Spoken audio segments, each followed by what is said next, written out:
시청자 여러분 안녕하십니까, 노준영입니다. 안녕하십니까, 김희정입니다. 서울시가 서울광장 이태원 참사 분향소를 오는 8일 오후 1시까지 자진 철거하라고 시민단체 측에 2차 통보했습니다.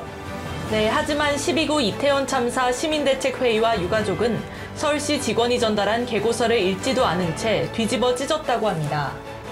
네, 이종철 유가족협의회 대표는 저희가 요구하는 것은 당연한 국민으로서의 권리라면서 분향소 설치를 간곡히 부탁드린다고 밝혔습니다. 한편 분향소 철거 기한이 연장됐을 뿐 서울시와 유가족 간 입장 차이는 그대로여서 갈등이 장기화할 조짐입니다. 이 시각 주요 뉴스입니다.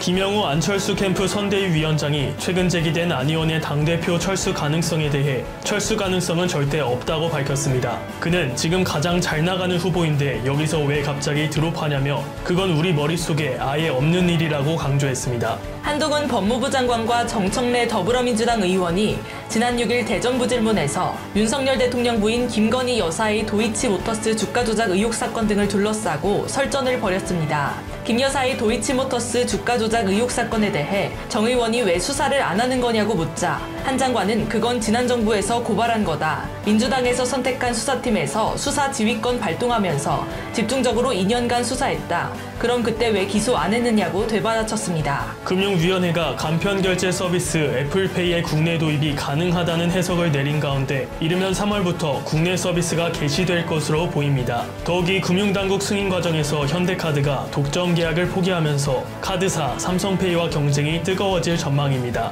정부가 6일 화물기사의 적정 운임을 보장하는 기존의 안전운임제 대신 표준운임제를 도입하겠다고 밝혔습니다. 표준운임제는 화주와 운수업체가 운임을 자율적으로 결정하도록 하고 화주 처벌은 없애는 대신 운수사에 대한 처벌은 유지해 기사에게 적정 운임이 지급되도록 강제하는 제도입니다. 최근 자녀 입시 비리 등 혐의로 실형을 선고받은 조국 전 법무부 장관의 딸 조미 씨가 자신은 떳떳하다고 말한 것을 두고 정유라 씨가 웃고 간다고 비판했습니다. 이어 정 씨는 네가 억울할까 내가 억울할까라며 좌파가 뭐라 해도 내 메달은 위주가 아니다라고 덧붙였습니다. 신안 청보 전복사고의 실종자 9명 가운데 선체 내부에서 하루 동안 수습한 5명의 신원이 확인됐습니다. 7일 구조당국에 따르면 5명의 신원은 기관장 김모 씨와 내국인 승선원 4명으로 남은 실종자들을 찾기 위해 배를 인양할 계획입니다. 튀르키예와 시리아를 강타한 강진으로 전체 사망자는 최소 3,823명, 부상자는 18,000명에 달하는 것으로 보입니다. 튀르키예 남부 도시 가지안테프에서 규모 7.8의 강진이 발생한 이후 규모 4.5 이상의 여진이 최소 76차례 발생한 것으로 집계됐습니다. 대졸 초임 연봉을 33.5% 인상한다고 밝힌 치킨 프랜차이즈 BBQ 신입사원 채용에 지원자가 2,500명 넘게 몰렸습니다. 단기간 내 많은 지원자가 몰린 것은 윤홍근 회장이 신인 재경영 선언에서 대졸 신입사원 연봉을 기존 3,400만 원에서 4,540만 원으로 인상한다고 밝힌 영향이 큰 것으로 풀이됩니다. 준영 씨, 봄처녀라는 노래 들어보셨나요? 봄처녀 처음 들어보는데요? 네, 봄처녀는 1932년 홍남파 선생이 발표한 가곡인데요. 100년 전에는 봄날이 되면 봄 대표곡으로 봄처녀가 유행해 듣는 이들로 하여금 설렘을 안겨주었다고 합니다. 요즘 한류 열풍으로 외국에서 한국 가곡도 많이 부른다고 하는데요.